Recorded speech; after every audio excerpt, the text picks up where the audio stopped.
You have worn them?" "They've got holes in." The man put the pyjamas to his face and sniffed. "They've not been washed," said Joe. "And what bone?" "I found this down the banking, near the brook. It's a lamb." "Well cleaned, scapodemanza." "Are you daft?" said Joe. "As Dick's hatband, as they used to say. Open the chest and choose." Joe got up and went to the chest. He lifted the lid. Heck! The chest was full. Bedded in layers of silk there were cups, saucers, platters, jugs, big and small. Coloured, plain, simple, silvered, gilded, twisted. Scenes of dancing, scenes of killing. Ships, oceans, seas. Birds, beasts, fishes, whales, monsters, houses, castles, mansions, halls. Cherubs, satyrs, nymphs. Mountains, rivers, forests, lakes, fields, and clouds and skies. "Choose," said the man. "One." "They're worth loads, this lot," said Joe. "Choose. More than jammers and bones. Choose." Joe took out every piece and laid them on the cart. "This," said Joe. "That is the least," said the man. "It's the best." Joe held a round jar no bigger than his hand. "It is small," said the man. "I don't care."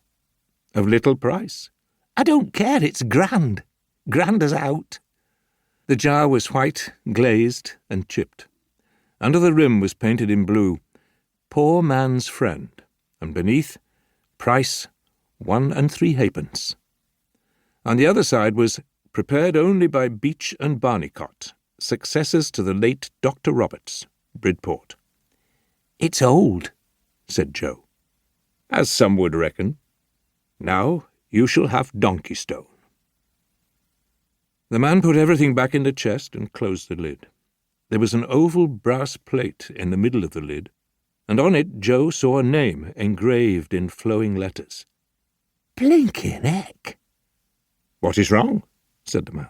"My name. That's my name, my own name. There.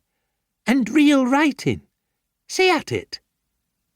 "At this time, all is yours. You have chosen. Next, you must have this." "Blinkin' heck!" The man opened his bag and took something out. "Here." It was a stone, rough and grey, the size and shape of a bar of soap. "Blinkin' heck!" He put the stone into Joe's hand. One side was plain. On the other, along the whole length, was cut the outline of a horse, legs and tail outstretched, head forward, thin. "We are equal. The trade is done."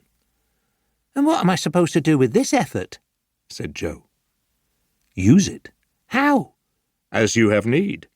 "You're twitting me," said Joe. "I'm going in. I mustn't catch the sun." "You would be swift to outrun that one," said the man. "The craven midget who flees the dark and will not come back till morning." "I've been poorly," said Joe. "Then I shall bid you good day. But have shade here under your pear. Heat and old meat don't marry, and the leaves of pear are cold. Its virtue's earthy."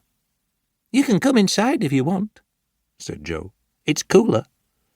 "Since I may." "Suit yourself. I'm not bothered," said Joe. He went into the house. The man followed, but paused and looked at the step as he crossed the threshold. The house was 3 rooms parted by timber-framed walls and joined by open doorways. A round iron fire-basket was in the base of the chimney, which was a room of itself, made of the same timbers, walked through from 2 opposite sides. Joe and the man went into the chimney and sat on the oak sill of the base, facing each other across cold ashes. Joe put the pot and the stone next to him on the sill. The man took his bag from his shoulder and set it on the floor. "Why the patch, buccaneer?" said the man. "I've got lazy eye," said Joe. "I must wear the patch over the good one so the other will catch up. But it's not doing out. It gives me headaches, and I can't see proper." "What the eye doesn't see